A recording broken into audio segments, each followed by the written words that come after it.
자, 안녕하십니까 여러분. 저 지금 오늘 처음으로 이제 우리 기본적인 이제 기초반을 지나서 이제 기본반을 개강을 합니다. 우리 교재가 이제 여러분이 갖고 계실 텐데, 이 교재는 이제 기초에서 했었던 내용과 그 다음에 좀 심화적으로 들어갈 수 있는 이제 내용들, 그 다음에 좀 뭐 일반화까지 이렇게 좀 폭넓게 여러 가지 이제 챕터로 이제 나누어서 이제 설명을 해드릴 것이고요. 우리가 이걸 이제 우리가 환경직이든 뭐 식품 영양 쪽으로 이제 준비를 하시든 일단 기본 베이스적인 설명들을 이 기본 강의에서는 최선을 다해서 정리를 해보겠습니다. 이쪽은 이제 이론적인 강의가 거의 한 70% 정도 되고, 그다음에 한 30% 정도는 이제 문제 풀이로 확인하는 정도 차원이 될 거예요. 그러니까 여러분 화학은 단원이 굉장히 많고요, 양이 많아요. 근데 난이도가 그렇게 어렵지는 않으니까 이 전체적인 걸 여러분이 모든 걸 뭐라 그럴까요? 구체적인 아주 어려운 것까지 모든 걸 해결하려고 하는 그 욕심보다는 전반적인 모든 걸 다 꿰차고 있을 정도면 돼요. 그러니까 뭐냐면 익숙하게 좀 보시면 된다는 얘기겠죠. 까먹지 않고 전체적인 줄거리를 계속 기억을 해두신다면 문제 푸는 데는 큰 어려움이 없을 겁니다. 그래서 전체적인 걸 계속 확인하는 작업이 상당히 중요할 것 같고, 암기 위주보다는 이론적인 걸 이해하려고 여러분이 준비를 하시다 보면은 어느 정도 화학이 그렇게 많은 시간이 투자가 되지 않다라는 걸 아마 알게 되실 거예요. 일반적으로 전부 다 외우려고 하면은 상당히 많은 양이지만, 화학이라는 개념을 이해하시면서 문제를 보거나 이론을 좀 듣게 되시면은 자연적으로 생각이 나니까, 그걸 좀 여러분이 좀 강조하시면서 문제 내용을 좀 초점을 좀 맞춰주셨으면 좋겠습니다. 자, 이제 한번 볼게요. 페이지 우리가 이제 교재 기초 관련된 내용인데, 기본적인 내용에서 이제 기초 내용이 먼저 처음에 실려 있습니다. 물질이란 파트가 실려 있는데, 이 파트는 우리가 기초 내용에서 한번 언급을 했었던 거예요. 근데 한 번 더 기본적인 것만 쭉 한번 훑고 그 다음에 쭉 이어서 나가겠습니다. 역시 또 까먹을 수 있고요. 또 기초 부분에서도 여러분이 약하신 분들, 처음 보시는 분도 계셔서 한번 강의를 다시 한번 이쪽을 정리해 보겠습니다. 페이지는 10페이지 우리가 넘겨서 이제 확인하실 부분이고요. 물질이라고 하는 파트입니다. 물질이 무엇인가부터 시작해서 물질을 구별하는 쪽으로 이제 내용이 나오기 시작하겠죠. 자, 먼저 첫 번째로 여러분, 이 단원은 뭐 쭉 이제 여러 가지 내용들이 있는데, 자, 바로 이제 핵심적인 것만 우리가 확인하겠습니다. 요거는 이제 기초 단원에서 좀 자세하게 설명을 했었거든요. 그런 뭐 잡스러운 설명보다 우리가 알아두셔야 될 거, 꼭 우리 과정 중에 나와야 되는 문제들 어떤 것이 있는지 살펴봅니다. 일단 물질을 구분하는 거죠. 물질을 구분하는 거는 반드시 여러분이 기억을 해 두셔야 되겠고요. 거기 우리가 물질의 변화 뭐 이렇게 나와 있고 물질의 분류 이렇게 나와 있는데, 일단 물질 구분부터 보시면서 하나씩 그쪽을 정리하겠습니다. 물질을 분류하는 과정, 구분한다, 분류한다, 나누죠. 두 개로 나눌 수 있습니다. 우리 보통 이렇게 나눕니다. 물질은 크게 두 개로 나누죠. 순물질하고 혼합물 이렇게 나눕니다. 그죠? 순물질과 혼합물. 그러니까 물질이라는 의미는 정확히 어떤 것인지를 아셔서 구분을 해주셔야 되고, 일단 또 이건 이렇게 나눠져요. 순물질은 호던소 물질, 즉 원소 물질이라고 얘기도 하고, 그 다음에 화합물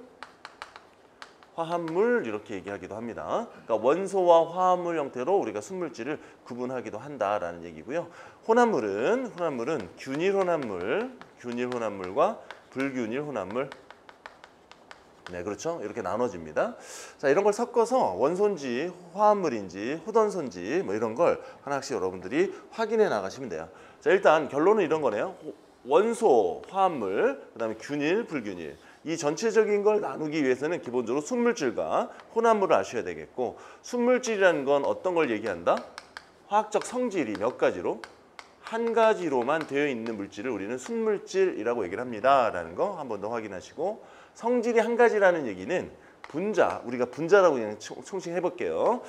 분자의 종류가 몇 가지? 한 가지로 돼 있어요 라고 얘기를 할 수 있습니다. 그죠? 어떤 성질을 띤 입자의 종류가 한 가지, 물론 분자가 아닌 것도 있죠. 그냥 일반적으로 이렇게 얘기를 합시다. 그 다음에 혼합물은 성질이 두 가지 이상으로 가지고 있는 물질을 우리는 혼합물이라고 얘기를 합니다. 그러니까 두 가지 이상이라는 건 다른 성격을 다르게 갖고 있는 분자들의 종류가 두 가지 이상이야 라고 얘기할 수 있겠죠. 그러니까 성질을 얘기한다는 건 그 물질의 분자를 얘기한다라고 생각하시면 됩니다. 일단 순물질과 혼합물 형태를 이렇게 일단 두 개로 성질로 일단 구별을 해주시고, 그 다음에 순물질은 기본적으로요, 녹는 점, 끓는 점이라든가 끓는 점이 어떻게 나온다? 네, 일정하게 나옵니다라고 얘기를 하는 것이 순물질의 기본적인 특징이에요.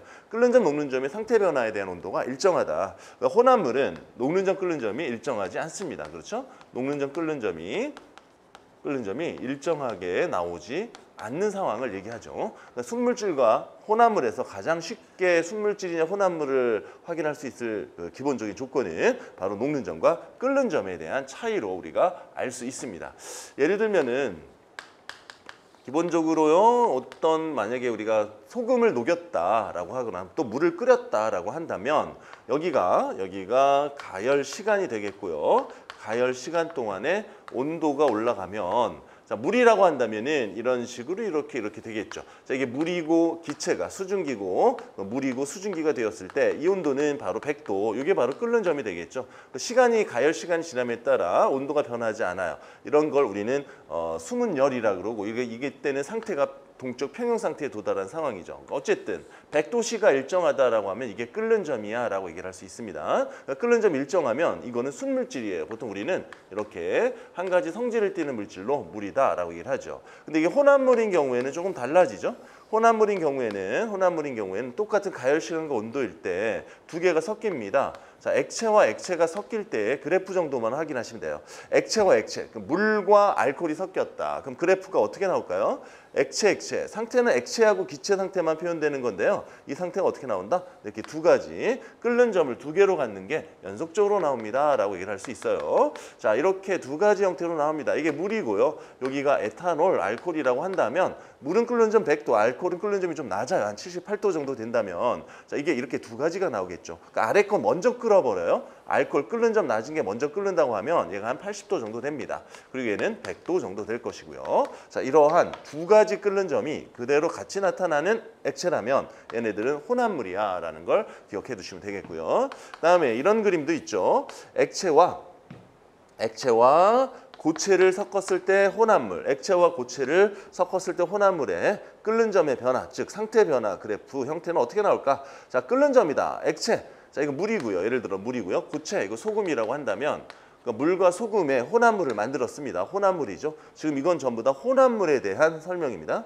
혼합물, 자, 물과 액체, 물과 고체, 소금을 섞었다. 그럼 얘네들은요, 이런 식으로 끓는 점이 나오겠습니다. 대략 이렇게 나오겠죠.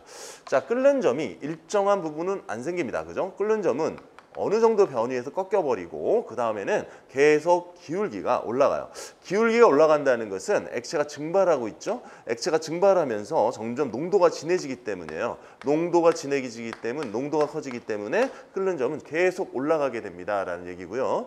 여기서 이런 그림은 나중에 이제 끓는 점 오름, 어느 점 내림 쪽에서 묽은 종에서 많이 보게 되는데요. 자, 이런 시점, 예를 들어 여기가 A점, 여기가 B점 이렇게 주어졌을 때 이 상황은 혼합용액이죠. 혼합용액이라는 거 기억하시고 혼합물입니다. 그 다음에 A점, B점에서 어느 지점에서 끓는 점이 높니? 그러면 B가 훨씬 더 높은 거 맞고요. 그 다음에 A점, B점에서 증기압력은 어느 게 크니? 라고 물어볼 때 증기압력은 B와 A가 어때요? 무조건 같습니다 라는 부분들, 이런 것들 나중에 확인하시면 됩니다. 계속 끓는 점이 올라가는데 왜 증기압이 같을까? 끓는 점이라는 얘기는 뭐랑 똑같다? 끓는 점이라는 얘기는 증기압과 대기압이 뭐여야 돼요?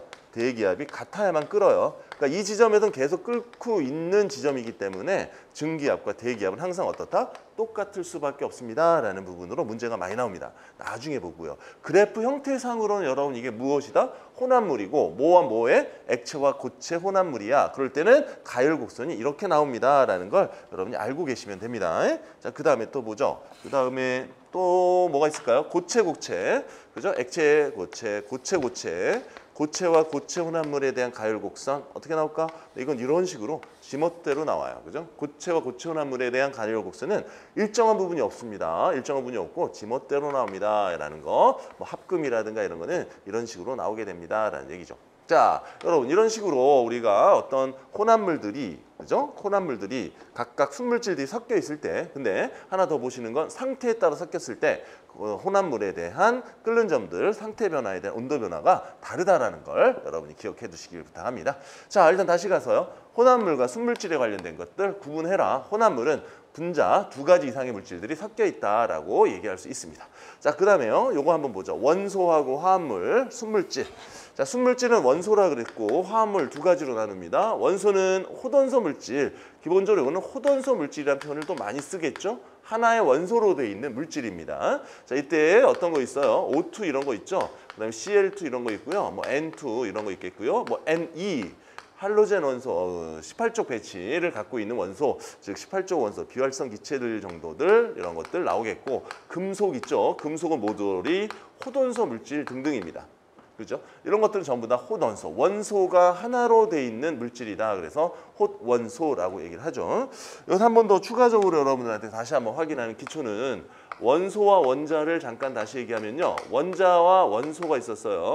원자를 물어볼 때와 원소를 물어볼 때가 다르고요. 원자는 종류를 그 물질의 종류를 물어보는 게 아니라 개수를 꼭 한번 찾으셔야 됩니다라는 얘기죠. 그 화합물에서 원자를 물어볼 때와 원소를 물어볼 때가 다르죠. 그러니까 원소는 종류를 물어보는 겁니다. 종류를 물어보는 거지 개수를 물어보는 게 아니에요라는 걸 한 번 더 기억을 해두자. 그러니까 원자와 원소죠. 원자와 원소는 종류에 대한 또 개수에 대한 의미가 있습니다. 즉 여기서는 산소 원소, 산소 원자 하나의 종류를 가지고 있죠. 그죠? 하나의 종류를 가지고 있고 원자는 두 개예요. 그러니까 원소 물질이라는 얘기는 종류가 몇 가지로 돼 있느냐를 물어보는 거니까 구성 원소들은 다 한 가지씩이지. 이런 걸 호돈소 물질이라고 얘기를 합니다. 화합물은 원소가 두 개 이상 돼 있는 거죠. 그러니까 H2O 이런 거죠. 원자가 두 개 이상이 아닙니다. 원소가 두 개 이상이죠. 그죠? 그럼 CO2 뭐 이런 거 있을 테고 뭐 Na2 뭐 CO3 뭐 이런 것도 있을 테고 뭐 NaCl 뭐 이렇게 등등등등. 이런 식으로 물질들 원소가 두 개 이상으로 두 가지 이상으로 돼 있는 걸 우리는 화합물이라고 얘기를 합니다. 그러니까 원소와 화합물을 구별하는 형태 꼭 중요하니까 알아두셔야 되겠고요. 자, 이런 거는 원소 어떤 물질일까? 자, 산소라는 원자가 있어요. 산소라는 원자. 산소라는 원자는 호돈소 물질입니까? 아닙니까? 라고 물어봤을 때 이 원자는 물질이 아니야? 원자는 물질이 아닙니다. 라는 걸 꼭 기억을 하셔야 돼요. 원자는 우리가 보통 산소라고 얘기를 하면은 물질을 얘기하는 겁니다. 산소라고 하면 O로 써면 안 돼요. 뭐로 써야 되죠? O2야 라는 걸 기억을 해두셔야 돼요. 왜 이건 아니고 이건일까요? 자, 산소라는 건 우리가 흔히 쓰는 이건 물질을 얘기합니다.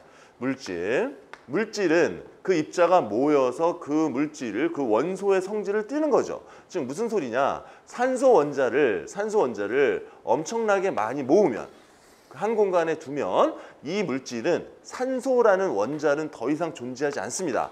불안정해서 뭐로 바뀌죠? O2로 바뀌어버려요. 즉 O2로 바뀐다. 산소 원자를 둬서 원자만이 존재해야 되는데 O2로 바뀌었죠. 그럼 이거 완전히 화학적으로 변했잖아요. 그래서 얘네들은 물질이 될 수가 없습니다. 물질은 그 입자를 모았을 때 그대로 그 성질을 유지해야 되죠. 그러니까 산소 분자는 엄청나게 많이 모으면 그 상태 그대로 있습니다. 그죠? 그래서 그 하나의 물질이라고 표현할 수 있습니다. 자, 일단 물질은요. 모았을 때 그 성질을 유지해야 돼요. 안정한 놈이어야 한다는 얘기죠. 자, 이런 것들을 우리는 호돈소 화합물이라고 얘기를 합니다. 자, 원소는 뭐죠? 그죠? 얘네들은 원소가 한 가지 종류, 화합물은 원소가 두 가지로 이루어져 있습니다. 라고 얘기를 할 수 있고요. 더 중요한 건 얘네들에서는 상태 표시를 좀 보시면 돼요. 그죠? G와 L과 S, 저희 기체입니다. 액체입니다. 고체입니다. 기체, 액체, 고체로 돼 있다면 얘네들은 거의 다 뭐다? 순물질이다 라고 생각하시면 되겠고요. 혼합물로 주로 많이 쓰이는 건 뭐죠? 상태 표시 혼합물은요. AQ 정도 많이 쓰일 거예요. 수용액으로 쓰이게 됩니다. 그죠? 얘네들은 AQ로 쓰이는 물질이 있다. 기본적으로는 수용액이죠. 수용액으로 쓰이는 건 혼합물입니다. 라고 여러분이 정리해 주시면 됩니다. 뭐 이런 것들이 있을 거예요. 예를 들어서 H2O, L 플러스 CO2, 그 다음에 G. 자, 그럼 얘네들은 H2CO3, AQ 뭐 이렇게 된다라고 얘기를 한다면요. 자, 이것들 중에 분자는 몇 개 있나요? 이렇게 물어봅니다. 분자 몇 개 있을까요? 지금 화학 반응 중에 분자가 몇 개 있어요? 분자. 3개 맞나요? 3개 틀렸죠. 틀렸죠. 우리가 분자라고 얘기를 한다는 얘기는 분자라고 얘기는 순물질에서 찾으셔야죠. 순물질. 분자의 종류, 성질 한 가지는 걸 얘기하는 거예요. 얘는 H2O 분자 맞아요. 그죠? 순물질, 화합물이죠. 얘도 분자 맞죠. 얘는 뭐죠? 혼합물이에요. 혼합물. 혼합물이라는 건 CO2하고 H2O가 들어가 있는 건지 H2CO가 있는 건지 여기서는 섞여 있는 걸 그냥 이렇게 표현한 거죠. 물론 혼합물 상황에서는 수소이온과 탄산이온이 존재할 겁니다. 그죠? 이렇게 있는 것도 있고 붙어 있는 것도 있고 CO도 있고 여러 가지가 많아요. 혼합물을 분자라고 얘기를 하진 않죠. 혼합물을 분자라고 얘기하지 않죠. 분자라고 얘기하는 건 순물질에 대한 언급을 기억한다. 그러니까 분자의 종류가 몇 가지냐라는 걸 표현해야 돼요. 여기서 분자가 몇 가지냐라고 한다면 얘는 분자가 아니죠. 혼합물입니다. 혼합물은 분자가 아닙니다. 분자라고 하는 건 순물질에 관련된 설명이죠. 이렇게 상태 표시 형태 문제로 살짝 나오는 거는 살짝 여러분이 헷갈릴 수 있으니까 기억을 해두시고요. 보통 우리가 이렇게 이원자 분자냐 일원자 분자냐 뭐 이렇게 나오잖아요. 이런 것들 이런 거 금속 가기 전까지 얘네들은 전부 다 뭐라고 얘기를 할 수 있습니까? 분자라고 얘기를 할 수 있죠. 분자는 비금속의 공유결합 물질이 주로 분자입니다. 근데 17쪽인 네온, 18쪽이죠. 네온과 헬륨은 공유결합을 형성하지 않아도 뭐라고 합니까? 분자라고 얘기를 할 수 있습니다. 이런 걸 일원자 분자라고 얘기를 하고요. 얘는요. 원자 2개로 돼 있죠. 이원자 분자들 이렇게 얘기할 수 있습니다. 그럼 얘네들은 뭐라 그래요? 얘네들도 비금속으로 돼 있으니까 뭐죠? 얘네들도 분자라고 얘기할 수 있습니다. 얘네들은 3원자 분자 그죠? 원자 3개로 돼 있어요. 얘도 3원자 분자 이렇게 표현할 수 있죠. 근데 이런 거 금속과 비금속으로 돼 있는 이런 이온 결합 물질들 또는 금속 결합 물질들 얘네들은 분자가 존재하지 않죠. 분자라고 얘기를 할 수는 없습니다라는 거죠. 분자라고 얘기할 수는 없습니다라는 얘기. 자, 이런 부분 다시 한번 좀 확인하면 분자라고 하는 순물질이 있습니다. 분자가 있으면요. 자, 모두 분자는 비금속으로 이루어져 있거든요. 공유 결합을 한다. 이런 정의는 맞나요? 틀리나요? 분자는 공유 결합을 한다. 모든 분자는 공유 결합을 한다. OX. 이건 X가 돼야 되죠. 어떤 것 때문에? 18쪽 원소 때문에. 18쪽 원소는 헬륨, 네온, 그 다음에 뭐 있니? 아르곤 뭐 이런 거 있네요. 그죠? 이런 거는 일원자 분자예요. 공유결합을 형성하지 않아도 분자가 됩니다. 그러니까 이 18쪽 원소에는 공유결합이 없어요. 그래도 분자라고 얘기를 하는 거죠. 그래서 모든 분자는 공유결합이 있습니다. 이거는 틀리는 정의가 된다. 또 다시 공유결합을 하면 모두 분자다. 그럼 공유결합을 한대요. 그럼 모두 분자다. 공유결합은 비금속과 비금속 간의 결합이죠. 그 비금속 간의 결합은 모두 분자다. 맞아요, 틀려요? 이것도 역시 틀리는 정의입니다. 예외적인 조항들을 기억하시면 돼요. 이것도 틀려요. 대부분 맞습니다. 공유결합은요, 비금속 분자들 간의 비금속 원자들 간의 결합, 공유결합을 하면 전부 다 뭐라 그래? 분자라고 얘기를 하죠. 근데 그렇지 않는 경우가 있습니다. 예외적인 경우. 뭐죠? 탄소 동소체입니다. 탄소 동소체. 그죠? 다이아몬드를 분자라고 하지 않습니다. 흑연을 분자라고 하지 않아요. 그죠? 그래핀을 분자라고 하지 않습니다. 그러니까 이게 모두 공유결합을 한다고 모두 분자야 라는 정의는 아닌 거예요. 뭐가 있다? 탄소 동소체. 얘네들이 안 되는 이유는 한마디로 얘기하면요. 무슨 결정이기 때문에? 원자 결정을 갖기 때문이에요. 원자 결정을 가지면 분자가 존재하지 않습니다. 비금속일지라도 분자로 존재하지 않습니다라는 거. 뭐 이런 것들 하나씩 여러분 정리를 꼭 기억을 해두시고요. 그러니까 이런 것들로 물어봐서 이 원소들 사이에서 물어볼 수 있죠. 물어볼 수 있는 걸 여러분이 골라내 주시기를 부탁합니다. 자, 분자가 맞다. 분자가 아니다. 그러니까 분자가 절대 될 수 없는 경우는 금속 결합이나 이온 결합 물질은 분자라고 해서는 안 된다. 그 다음에 원자 결정도 분자가 아니다. 한번 다시 정리해 볼까요? 분자로 칭할 수 없는 것. 분자로 칭할 수 없는 것은 금속 결합 물질. 금속 결합 물질은 분자로 칭하지 말자. 그 다음에 이온 결합 물질. 이온 결합 물질도 분자로 칭하지 말자. 그 다음에 공유 결합인데요. 원자 결정. 자, 이건 공유결합이에요. 공유결합은 분자인 거 맞지만 원자 결정을 갖는 건 분자가 아닙니다. 라는 거 기억을 해두시고요. 원자 결정은 이제 나중에 다시 한번 보겠지만 두 개, 다이아몬드도 기억하시고요. 뭐도 기억해라? SiO2도 기억하세요. 이건 석영이라고 하는 거죠. 석영은 얼핏 보면은 분자처럼 보이지며 SiO2, 뭐 CO2 이렇게 분자처럼 보이지만 절대 분자가 아닙니다. 원자 결정이죠. 이런 건 분자가 아닙니다. 화학식에서 속지 마세요. 그렇죠? 자, 이렇게 물질을 분류하는 형태입니다. 분명히 한 문제 정도는 이 분류 과정 문제에서 언급이 될 겁니다. 나올 가능성이 있고요. 뭐 정리만 이제 해주시면 되고요. 그리고 균일, 불균일 나오는데 균일은 우리가 보통 이걸 뭐라 그럽니까? 용액이라는 말을 쓰는 건 균일 혼합물이에요. 그 용액은 액체만 쓰는 건 아니죠. 기체에서도 쓰고 고체에서도 씁니다. 불균일, 즉 마찬가지예요. 요거는 용액이라고 하기보다는 그냥 섞여 있는, 불균일하게 섞여 있는 형태가 되겠죠. 한 가지만 좀 정리해서 기억하시면 될 것 같습니다. 어떤 게 용액이냐? 용액은 일단 투명해야 된다. 섞여 있는데 그 물질들이 투명해야 된다라는 게 기본이고요. 그 다음에 골고루, 균일해야 된다는 얘기는 골고루 섞여 있어야죠. 골고루라는 얘기, 골고루가 뭐죠? 골고루지. 골고루 섞여 있는 거는 농도들이 다 어떻다? 다 비슷해야 한다, 똑같아야 한다라는 얘기겠죠. 그죠? 그리고 가라앉는 게 없어야 돼요. 가라앉는 물질이 없어야 돼. 오랜 시간이 두어도 가라앉는 물질이 없어야 된다. 골고루 다 적절히 섞여 있는 거, 이런 걸 우리는 그냥 용액이다라고 얘기를 합니다라는 얘기죠. 자, 이런 것들 분류한다는 것을 여러분이 좀 정리해 주시면 되겠네요. 여기서는 꼭 한 문제 정도 나옵니다. 확실하게 좀 구분을 좀 해주시기를 부탁하죠.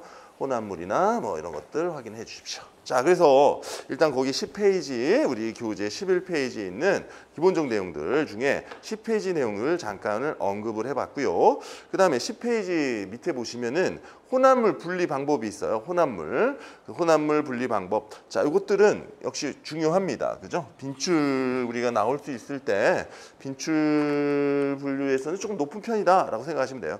혼합물들을 분류하는 방법.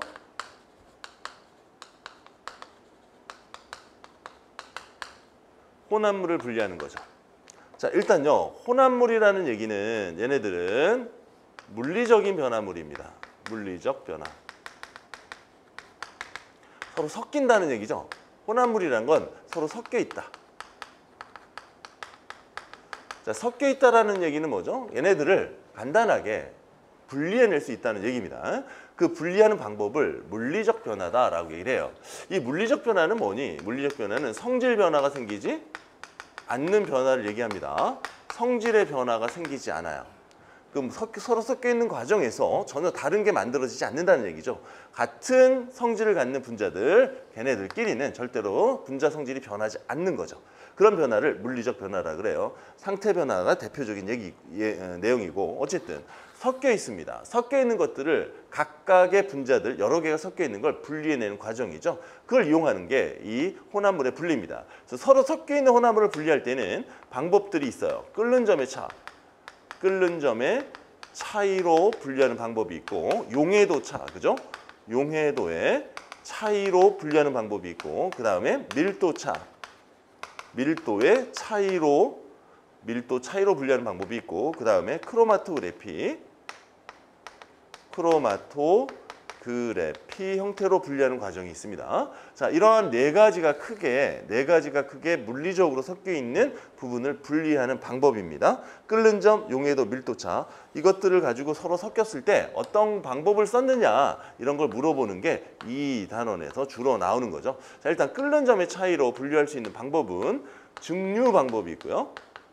분별 증류 방법이 있습니다. 그러니까 증류와 분별 증류를 사용합니다. 이런 거는 끓는 점의 차이를 이용합니다라는 걸로 기억을 해두시고요. 용해도 차이, 물의 녹는 정도의 차이로 알아볼 수 있는 거, 추출이라는 표현이 들어가죠. 추출. 그 다음에 결정, 재결정이라는 표현 들어갑니다. 재결정. 그 다음에 분별결정. 이런 식의 표현이 들어가는 건 전부 다 용해도 차를 이용했다라는 걸 기억하시면 돼요. 대충 문제 스타일 알겠나요? 이렇게 뭐 섞은 거죠. 이렇게 섞어서 다음 중에 물리적 변화 중 성질이 다른 걸로 분리하는 거, 뭐 이런 식으로 물어볼 수 있다는 거니까 어려운 부분은 아니에요. 전체적으로 어떤 걸 요구하는지 그 구분만 여러분이 해주실 수 있으시면 됩니다. 추출, 재결정, 뭐 분별, 결정, 뭐 이런 식이 들어가 있고요. 또 밀도, 차, 대표적인 것만 얘기합니다. 밀도차는 서로 섞이지 않는 용액에 대한 그죠? 액체 물질에 대한 차이를 분류하는 겁니다. 기본적으로는 그래요. 그죠? 얘는 섞이지 않는 물질, 즉 액체와 액체일 때 기본적으로 이렇게 밀도차를 이용할 수 있고요. 뭐 액체와 고체도 밀도차로 이용할 수 있는 경우도 있죠. 어쨌든 밀도의 차이를 이용하는 거죠. 자, 크로마토그래피는 얘네들이 용매와 용질 간에, 그죠? 용매와 용질 간에 서로 접착 흡착 정도에 따라서 이제 나눠지는 형태가 될 겁니다. 크로마토그래피. 이거는 이제 이동률이라는 걸 통해서, 흡착률을 통해서 우리가 알 수 있습니다. 이동률을 통해서 알 수 있는 거죠. 이동률을 통해서 우리가 알 수 있는 거죠. 하나하나씩 이제 살펴볼 겁니다. 자, 대부분은 기본적인 거는 이 끓는 점, 용해도, 밀도 차이, 크로마토그래피라는 걸 이용해서 이제 얘네들 가지고 혼합물을 이제 분리해서 종류를 확인하는 거죠.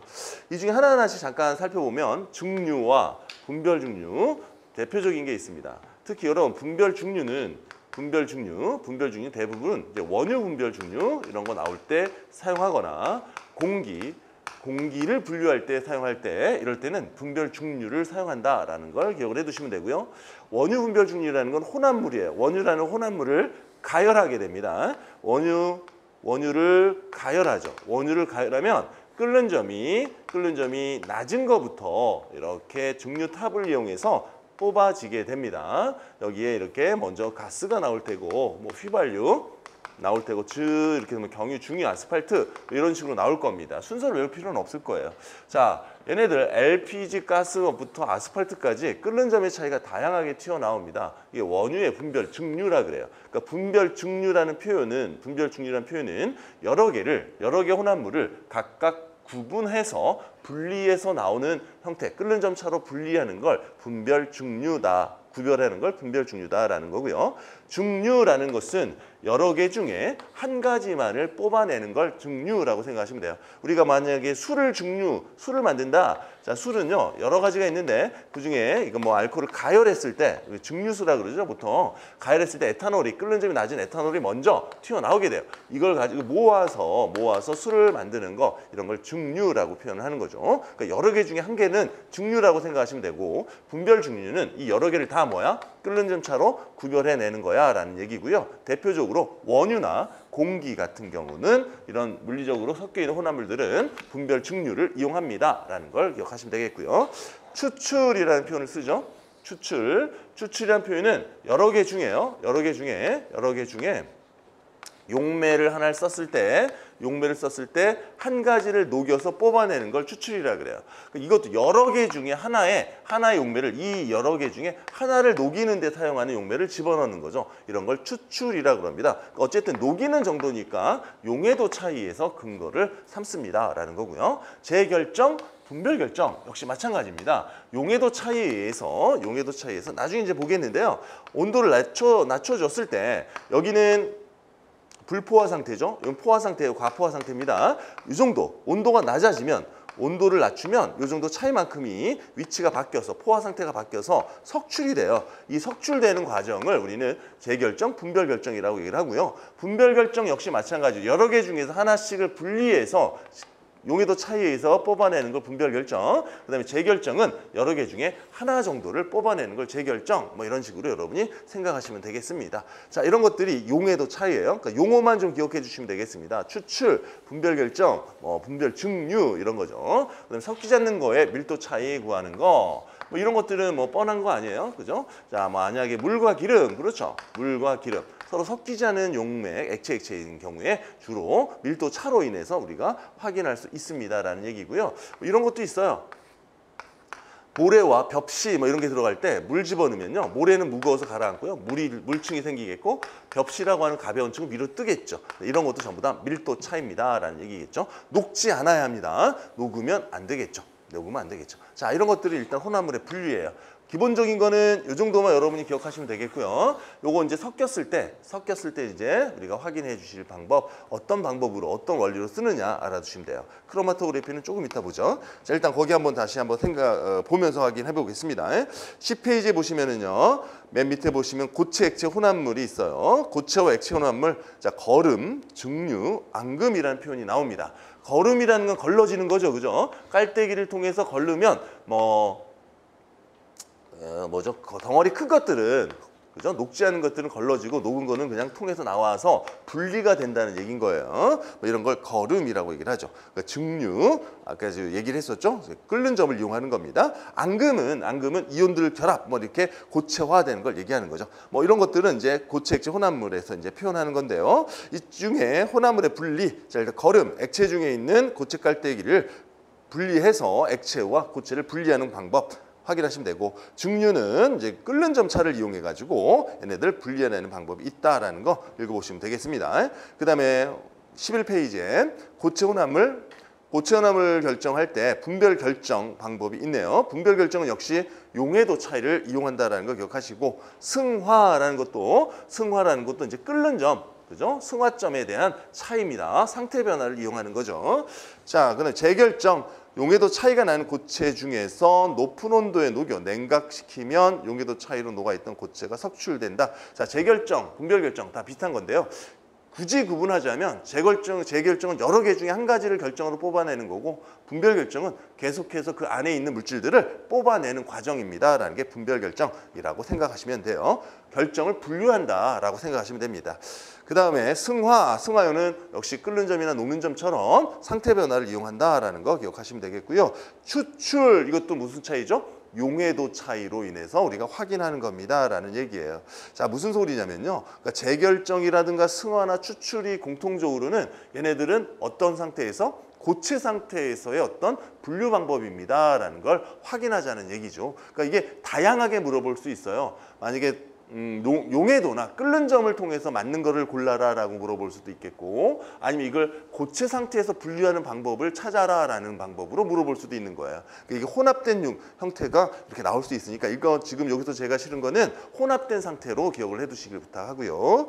자, 그 다음에 액체 혼합물이죠. 그러니까 액체를 분류하는 방법은 끓는 점 차인 분별 중류도 있고 밀도 차로 분류하는 방법도 있다는 거예요. 그죠? 액체와 액체를 분류하는 건. 그러니까 분별 중류나 그다음에 밀도 차라는 걸 기억을 해 두시고 여기서 분별 깔때기 이용하고 분별 중류 뭐 이렇게 이용한다고 나왔어요. 서로 섞이지 않는 두 액체 혼합물. 자, 분별 깔때기라는 용어도 기억을 해 두세요. 분별 깔때기를 쓰면은 밀도 차를 이용한 서로 섞이지 않는 액체 혼합물을 분리하는 겁니다라는 걸 기억을 한번 좀 더 해 주시고 분별 중류는 얘네들은 끓는 점을 이용하는 거 기억하시면 되겠네요. 자, 분별 중류나 밀도차 기본적으로는 액체 혼합물 분류. 그다음 네 번째, 기체 혼합물 분류. 액체와 화학 반응을 이용한다라고 했습니다.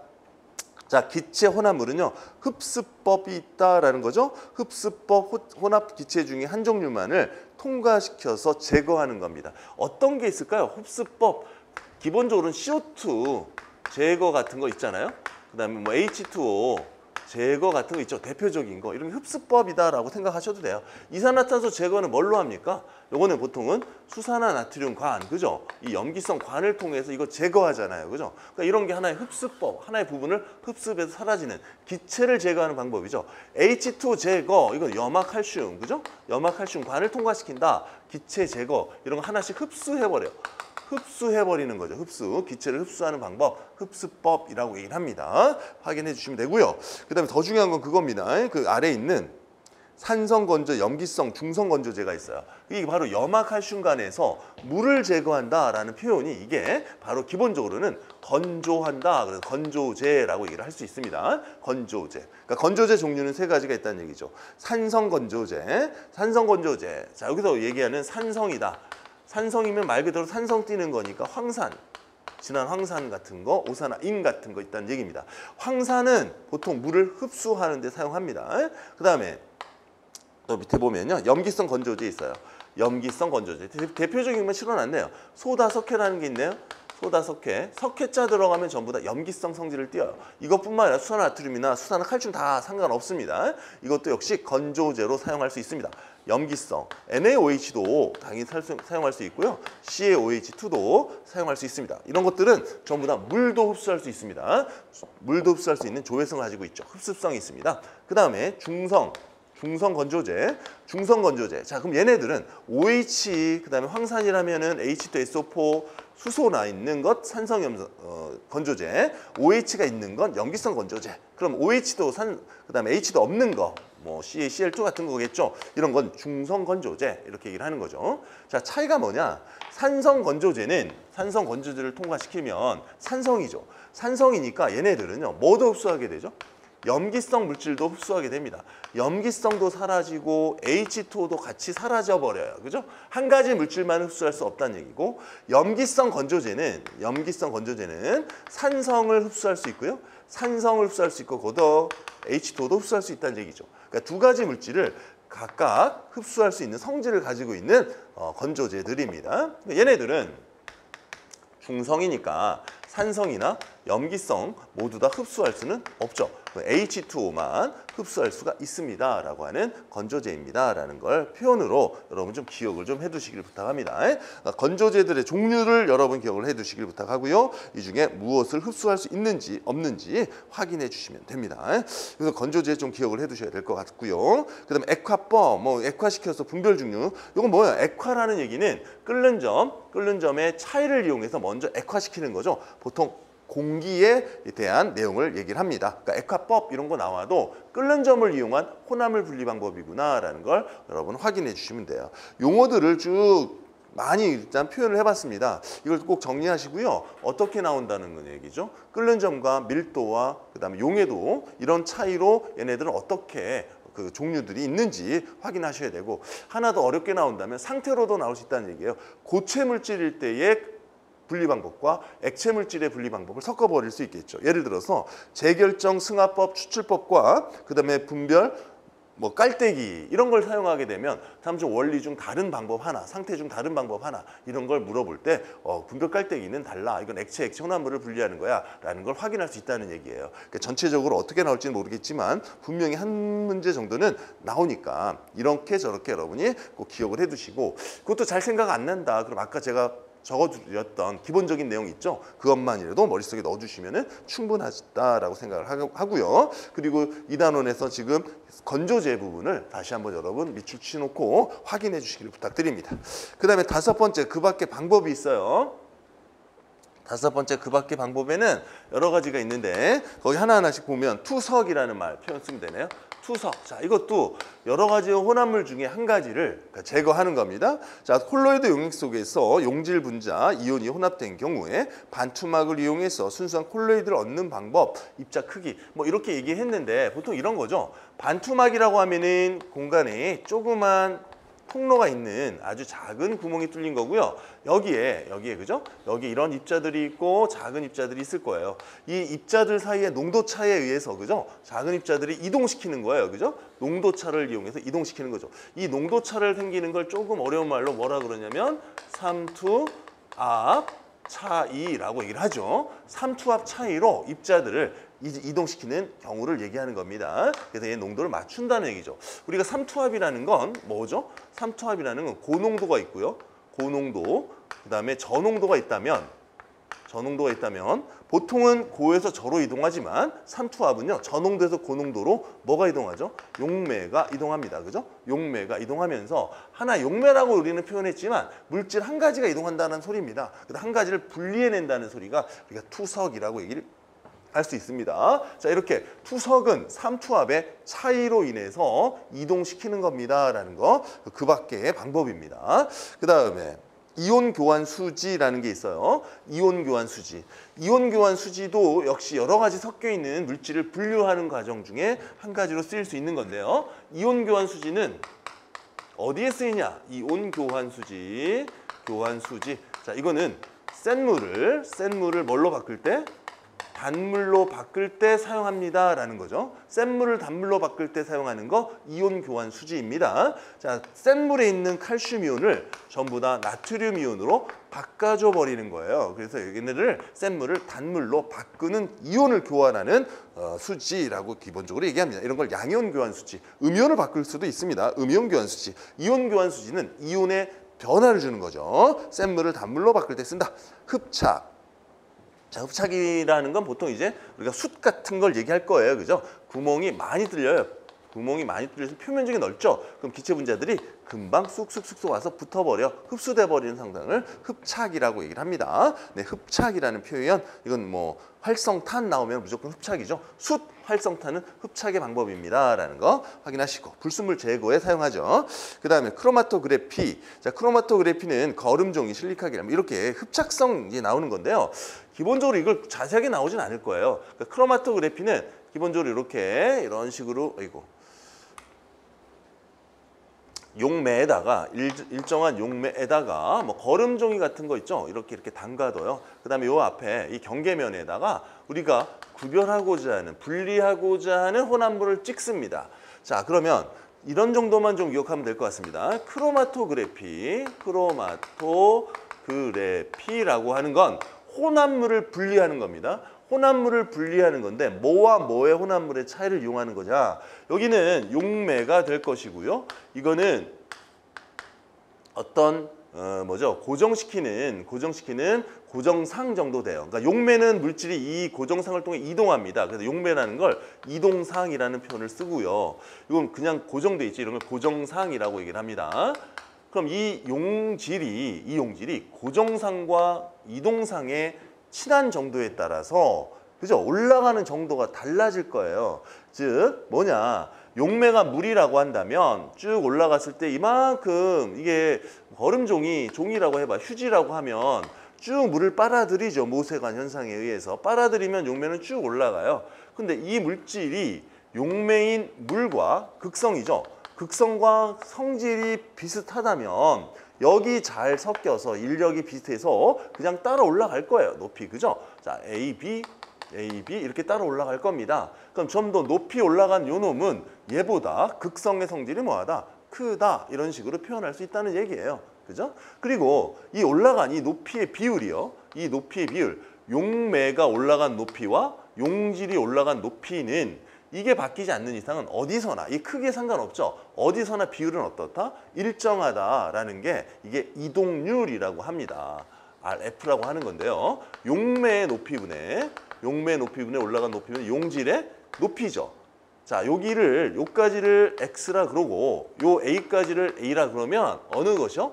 X분의 A가 항상 어떻게 나온다? 일정하게 나온다. 이동률이 일정하다라고 표현을 합니다. 그래서 이게 만약에 어떠한 마약 성분이다라고 한다면 어디서나 이 조건상에서 재면 이 비율이 일정하게 나오기 때문에 이 값만 알면 얘가 어떤 마약을 했는지 안 했는지 확인할 수 있는 걸로 쉽게 사용된다라는 얘기겠죠. 이게 크로마토그래피예요. 근데 얘가 용매는 극성인데 용질이 무극성이라면 어떻게 되겠습니까? 용매가 올라가는 거와 섞이지 않으니까 따라 올라가지 않겠죠. 그러니까 얘네들은 나눠지는 성질을 구별할 수 있다는 거와 그 다음에 같은 성질을 갖고 있다면 혼합물의 종류까지도 알 수 있다는 거죠. 만약에 이 물질이 두 개가 올라갔다. 그럼 얘는 최소 몇 가지 이상으로 돼 있는 거죠?